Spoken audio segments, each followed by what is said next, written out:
তো গাইস, এই যে দেখতে পাচ্ছেন, তো এই জায়গার মধ্যে আমি দ্বিতীয়বার আবার আসছিলাম। কারণ আমি আগে একদিন এসেছিলাম, তখন আমার আশা পুরো হয়নি, সময় কম ছিল, সন্ধ্যা হয়ে গিয়েছিল। তো আজকে অল্প সময় আগে আসলাম, তাই ভাবলাম দ্বিতীয়বার এখানে যাওয়া যাক। তাই আমি এখানে এসে গেছি। এই জায়গার মধ্যে আমার আগের ভিডিও হয়তো আপনারা দেখতে পাচ্ছেন।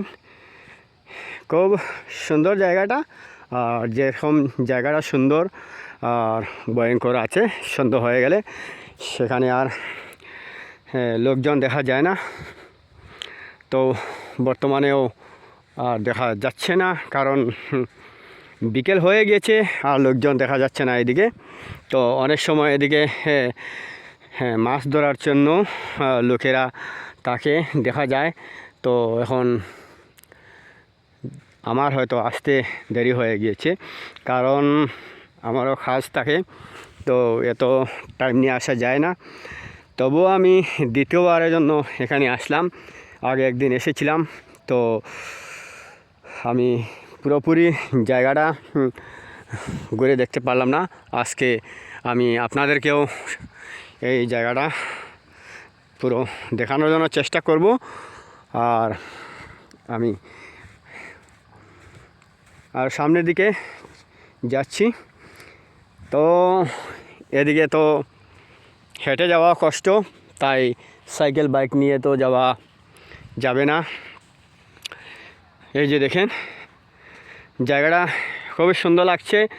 আর যেরকম জায়গাটা সুন্দর, সেরকম জায়গাটাও সন্ধে হয়ে গেলে ভয়ঙ্কর দেখা যায়।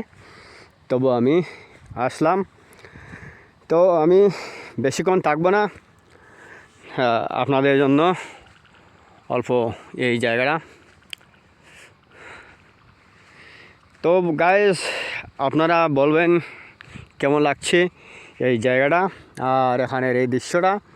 আমার খুবই ভালো লাগছে। আর আমি এই যে এখন নিচে নেমে এসেছি একদম নদীর কিনারে। আর জায়গাটা তো আপনাদেরকে বলেছি, জায়গাটা এত সুবিধাজনক মনে হয় না, একদম নিরিবিলি জায়গাটা। আপনারা দেখেন, কোথাও কাউকে দেখা যাচ্ছে না, কোনো জীবজন্তুও দেখা যাচ্ছে না, আর মানুষ তো দূরের কথা।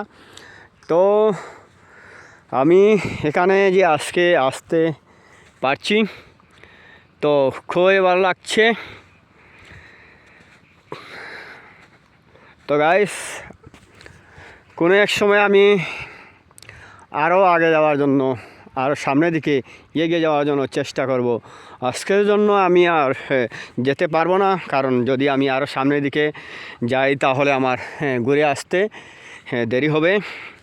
তো সামনের দিকে শুধু গেলে হবে না, ফিরে তো আসতে হবে।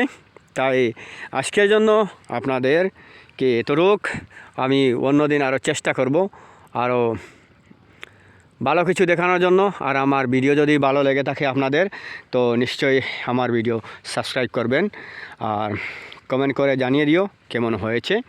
ওকে, বাই, জয় হিন্দ।